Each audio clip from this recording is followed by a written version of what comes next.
Shalom saudaraku, kali ini saya akan mengajak saudara untuk menelusuri sejarah dari bapak-bapak gereja dan kita akan mempelajari secara singkat tentang seorang hamba Tuhan di masa lampau, seorang bapak gereja yang bernama Hieronymus. Ya, terkenal saudaraku ya. Hieronymus ini juga dibaca dalam lafal orang-orang British, Inggris itu mereka menyebutnya dengan Jerome. Jadi orang kudus yang disebut Saint Hieronymus atau Saint Jerome ini seorang yang berjasa, saudaraku. Dia sangat berjasa pada masanya menerjemahkan Alkitab dari, kalau perjanjian lama, dari bahasa Ibrani, kalau perjanjian baru, dari bahasa Yunani ke bahasa Latin. Karyanya dikenal dengan nama Vulgata, saudara. Kita akan lihat terlebih dahulu ayat firman yang mendasari akan apa yang akan kita renungkan, kita pelajari pada kali ini. 2 Timotius 3 ayat yang ke-15. Ingatlah juga bahwa dari kecil engkau sudah mengenal kitab suci yang dapat memberi hikmat kepadamu dan menuntun engkau kepada keselamatan oleh iman kepada Kristus Yesus. Di sini Rasul Paulus menekankan betapa kitab suci itu sangat penting. Dan anak rohaninya yaitu Timotius itu diingatkan bahwa sejak kecil sudah mengenal akan kitab suci. Kemudian ayat 16, segala tulisan yang diilhamkan Allah memang bermanfaat untuk mengajar, untuk menyatakan kesalahan, untuk memperbaiki kelakuan dan mendidik orang dalam kebenaran. Jadi saudaraku, sekali lagi kitab suci, kemudian tulisan-tulisan yang diilhamkan oleh Allah, ya, itu semua sangat menentukan akan arah hidup dari kita. Bukankah di perjanjian lama dalam Mazmur 119 ayat 105 dikatakan bahwa firman-Mu adalah pelita bagi kakiku dan terang bagi jalanku. Jadi saudaraku, firman Tuhan itu sangat penting. Tetapi kita tahu bahwa firman Tuhan itu kan harus terus dijaga dari zaman ke zaman, dari generasi ke generasi, harus tetap dipelihara dan diturunkan. Kalau zaman sekarang, saudaraku, mudah ya. Saudara tinggal download Alkitab, sudah dapat Alkitab. Kemudian saudara tinggal pergi ke toko buku Gramedia, saudara bisa beli Alkitab. Tetapi zaman dahulu, wah tentunya tidak sesederhana zaman sekarang, saudaraku. Alat mesin cetak belum ada, ya, belum ditemukan. Kertas juga pada waktu itu bentuknya masih beda dengan kertas sekarang ini. Mereka pakai papirus, ada juga yang pakai perkamen, yaitu dari kulit binatang. Kemudian tulisannya ada tulis tangan dan itu harus diturunkan turun-temurun. Ya. Nah, kita tahu saudaraku bahwa perjanjian lama itu ditulis dalam bahasa Ibrani, ada juga dalam bahasa Aram. Ya, seperti kitab Daniel itu sebagian Ibrani, sebagian Aram. Kalau perjanjian baru ditulis dalam bahasa Yunani, ada juga yang diterjemahkan dalam bahasa Aram. Nah, kemudian kita akan belajar, tadi sudah saya singgung, seorang tokoh yang luar biasa, cendekiawan di zaman lampau, namanya Jerome atau Hieronymus, saudaraku. Nah, saudara, siapakah Santo Hieronymus itu? Ya, kita akan pelajari, saudara. Kita akan berkenalan. Jangan lupakan sejarah ya, jas merah kata Bung Karno. Dia seorang imam, karena dia pernah ditabiskan jadi imam. Dia seorang confessor. Confessor itu pada zaman itu adalah orang-orang yang menyatakan diri, aku adalah orang Kristen, dan itu taruhannya segala-galanya, saudaraku. Kalau pas kaisar atau penguasanya itu penguasa yang anti Kristen, ya nyawa taruhannya. Dia confessor. Kemudian dia juga seorang teolog pada zamannya. Sekaligus dia sejarawan dan ahli bahasa. Saudara, itu hebat sekali saudara Hieronymus ini. Dia lahir tanggal 27 Maret 347. Tahun 347 Masehi. Nah, kemudian dicatat bahwa dia meninggal 30 September 420. Jadi usia 73 tahun dia pulang ke surga. Dia lahirnya di Stridon. Stridon itu wilayah ya kekaisaran Romawi pada waktu itu. Saya catat kalau sekarang ini saudara cari Stridon itu kira-kira di dekat ya di daerah Eropa Timur lah gitu ya. Nah, dia punya guru, namanya guru yang pertama Aelius Donatus. Aelius Donatus yang mengajari dia bahasa Latin.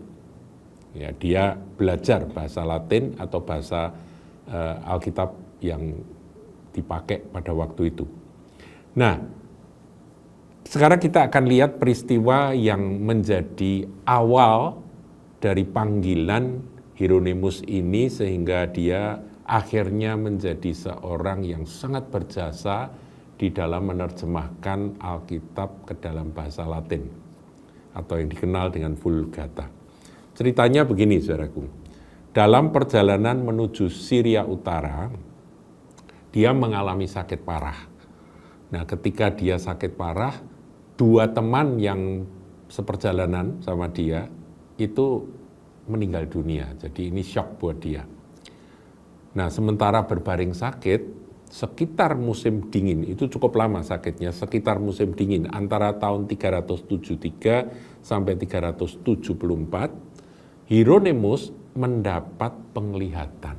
Saudaraku, kalau Tuhan panggil itu biasanya ada peristiwa supernatural.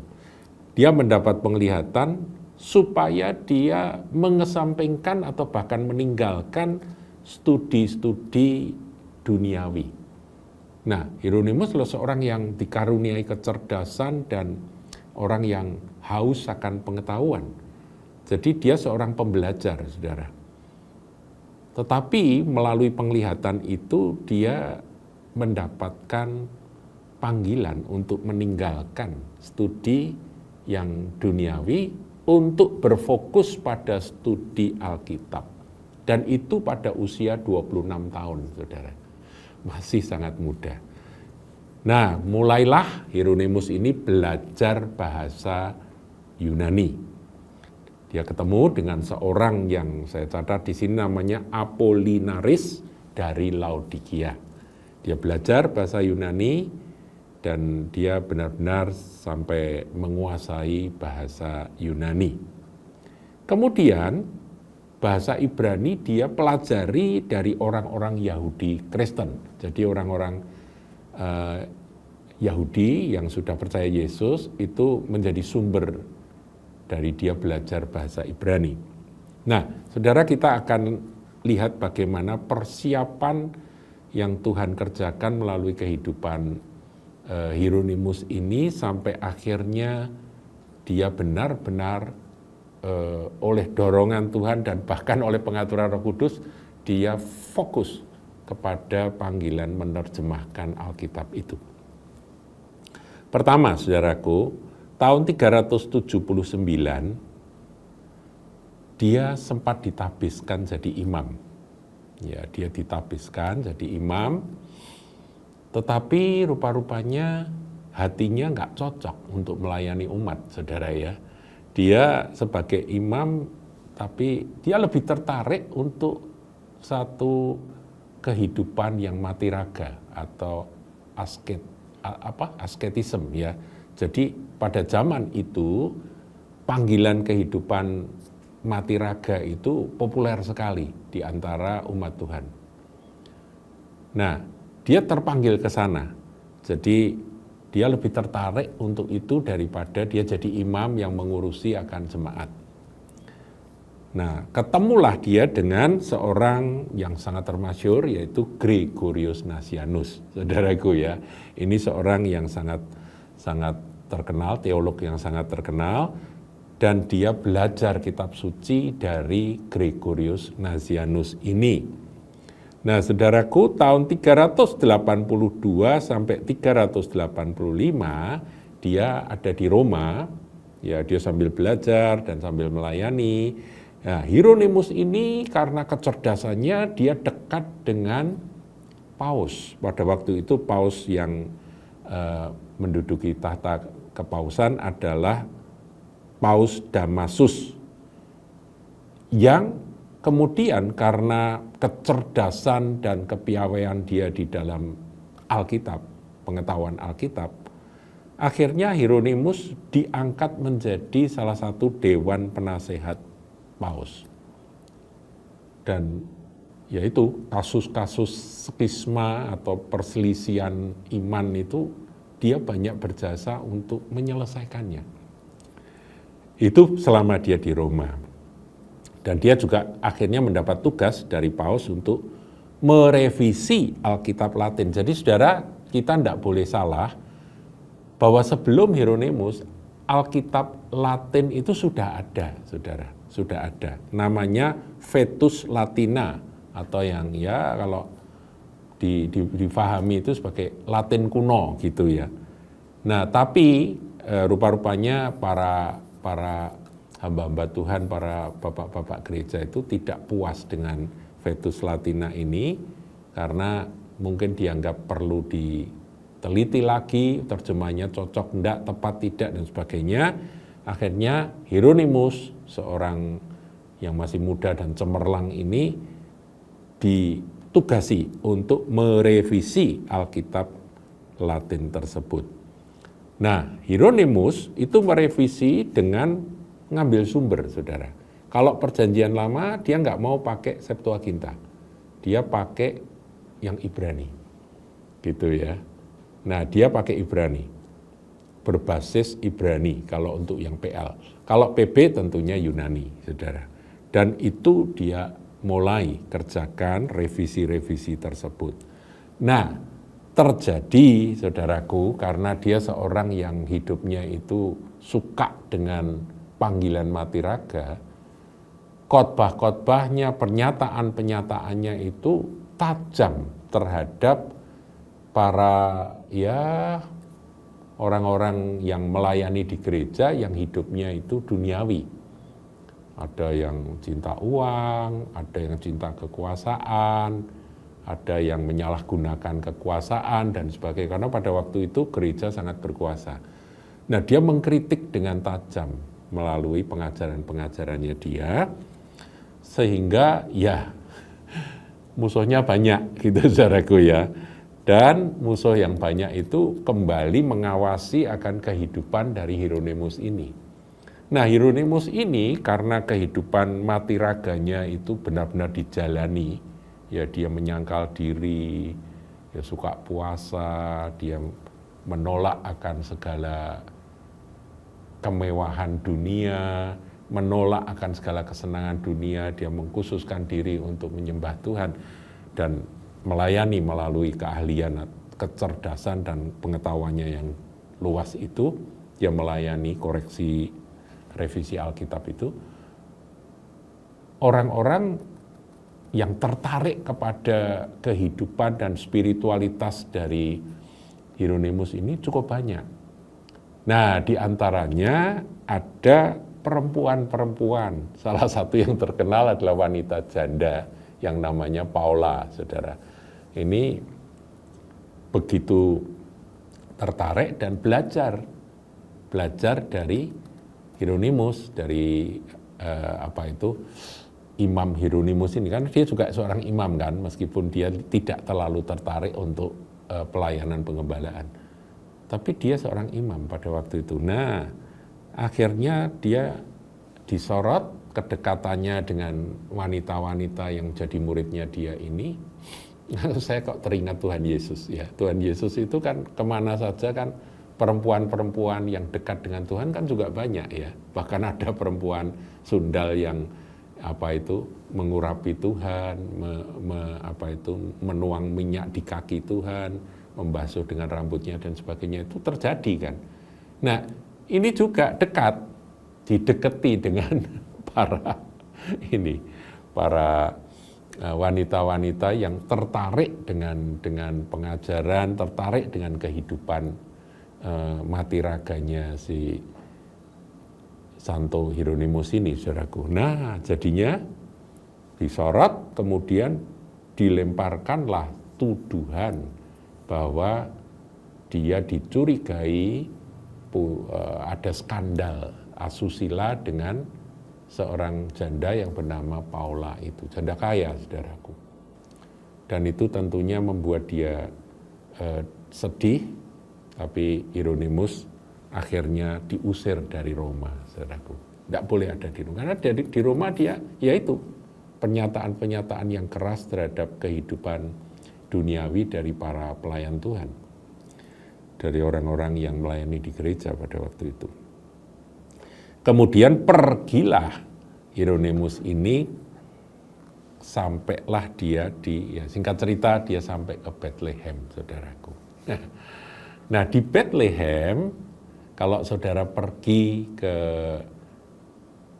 gereja Nativity, ya kalau saudara berkunjung ke Tanah Suci, ke Holy Land, itu pasti pergi ke Nativity, ya, gereja tempat kelahiran Tuhan Yesus.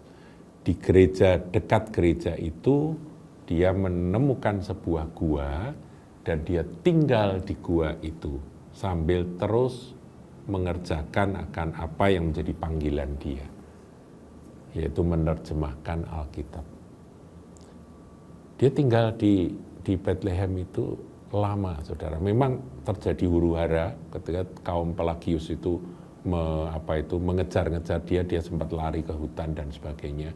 Tapi memang puluhan tahun dia pakai waktunya sampai akhir hidupnya itu dia ada di gua tersebut. Nah, saudaraku, bagaimana hidupnya? Bagaimana dia bisa hidup? Nah, Paula dengan beberapa wanita lain itu ngikut ke Bethlehem. Jadi orang kaya nih, keluarga kaya. Ya dia membela karena memang tidak ada apa-apa. Membela akan bapak rohaninya ini. Ini tidak ada hubungan apa-apa. Kok sampai dia diusir dan kemudian diasingkan. Ya bukan diasingkan, dia mengasingkan diri di Bethlehem itu. Diikuti, saudaraku. Dan Paula bersama dengan wanita-wanita lain ini, ya tentunya banyak orang, dia orang kaya, itu mensupport akan kehidupan dari Hieronymus. Ya tentunya makannya dijamin, kemudian yang lebih penting adalah semua buku-buku yang dibutuhkan. Mahal, saudaraku, ya, buku-buku pada zaman itu merupakan barang mewah. Itu disediakan. Jadi disuplai buku-buku tersebut. Wow, luar biasa. Saya kok teringat, saudaraku, akan tadi ya, 2 Timotius 4, kalau tadi 2 Timotius 3, sekarang 2 Timotius 4, ayat yang ke-13. Ini adalah kata-kata dari Rasul Paulus kepada muridnya, yaitu Timotius. Jika engkau kemari, bawa juga jubah yang kutinggalkan di Troas. Jadi kalau musim dingin, Paulus butuh jubah tersebut gitu ya. Jadi mungkin pada waktu itu musim panas ditinggal, nah dia pesan pada Timotius, ayo kamu bawakan jubah yang kutinggal di Troas itu. Di rumahnya Karpus, itu aku tinggal jubah itu. Dan juga kitab-kitabku. Nah ini penting sekali, saudara. Paulus itu kalau nulis surat ke sana kemari itu dia butuh referensi kitab-kitab. Nah kitab-kitabku, terutama perkamen itu. Jadi ada kitab-kitab, ya apa saja kitab-kitab yang merupakan catatan-catatan yang penting, sumber-sumber yang penting, dan perkamen. Perkamen itu dari gulungan yang terbuat dari kulit binatang. Yang biasanya itu isinya adalah Kalau bukan Taurat, ya tulisan-tulisan Mazmur dan sebagainya. Itu perkamen. Itu tolong bawakan. Nah, demikian Hieronymus pada waktu dia nulis, dia butuh entah itu kitab bahasa Latin atau apa, bahasa Ibrani atau apa, ya dia butuh gitu saudara ya. Dan itu yang mensupport adalah wanita-wanita yang melayani dia.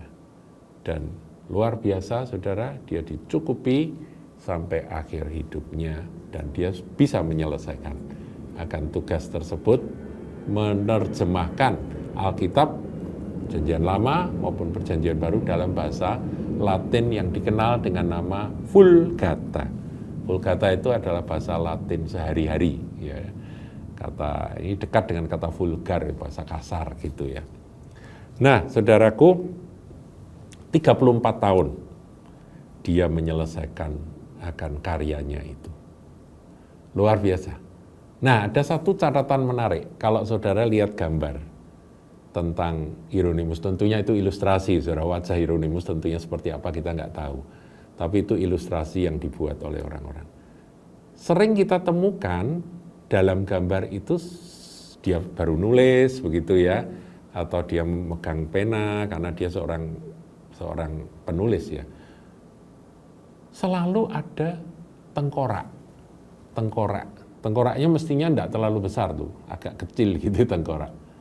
Itu apa itu? Itu kok aneh itu. Kok dia selalu bawa tengkorak, taruh di mejanya, di dekatnya, kadang dipegang. Itu tergantung ilustrasi mana yang saudara bisa lihat. Coba saudara klik aja. Nah, Hieronymus nanti selalu ada tengkorak. Yang ada juga yang enggak, tapi biasanya ada tengkorak. Rupanya ada ceritanya, saudara. Ceritanya ini entah benar entah tidak, kita nanti akan tanyakan pada Santo Hieronymus nanti kalau kita ketemu di surga, saudaraku ya. Dia pada waktu itu masuk ke gua tersebut, dia menemukan tempat dia menyepi dan dia bekerja itu. Kami sempat kunjungi tempat di mana Hieronymus tinggal. Itu kamar yang sangat sempit.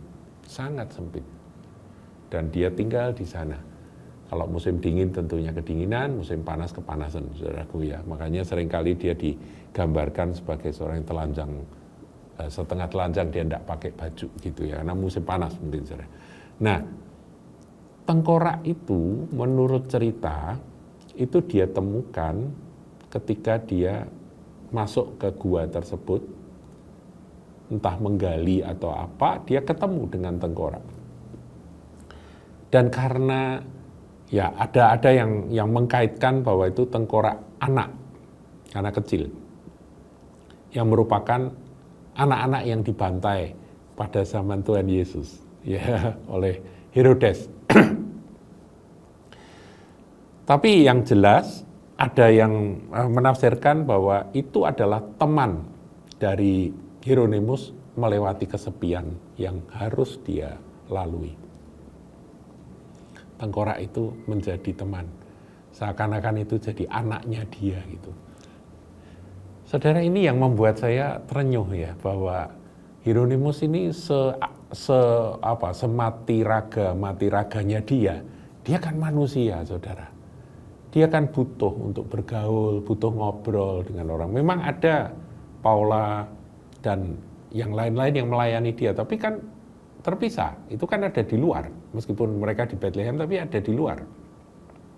Saat-saat tertentu saja dia keluar, mungkin pada waktu dia beribadah ke gereja, dia ketemu. Setelah itu dia nyepi lagi, makanan dikirim. Luar biasa, saudaraku. Dia melewati akan masa kesepian, sampai ditemani sama tengkorak anak kecil itu. Ya, ini sebuah perenungan, saudaraku, bahwa terkadang kita ini kalau melewati masa sunyi, masa sepi itu kita bersungut-sungut, kita bilang nggak tahan. Tapi Hieronymus melewati itu semua, saudara. 34 tahun, Vulgata versi Perjanjian Lama terjemahan Ibrani selesai. Perjanjian Baru juga dia betulkan, ya karena itu juga merupakan tugas yang diberikan oleh Paus, dan dia sempat persembahkan kepada Paus sebelum Paus itu meninggal. Jadi itulah kehidupan dari seorang Hieronymus, bapak gereja yang menurut saya menderita, saudaraku. Tapi dia menuntaskan akan panggilan Tuhan dan tugas yang dari Tuhan itu sampai selesai. Nah, kalau saudara sekarang baca Alkitab, misalnya King James Version, itu kebanyakan diambil dari sana-sini, ya dari sumber sana-sini, salah satunya adalah dari Vulgata juga. Jadi saudaraku, berjasa sekali seorang bapak gereja yang bernama Hieronymus ini. Bagaimana dengan kita? Apa yang menjadi legacy kita kalau nanti kita sudah pulang ke surga bagi anak cucu? Tuhan Yesus memberkati.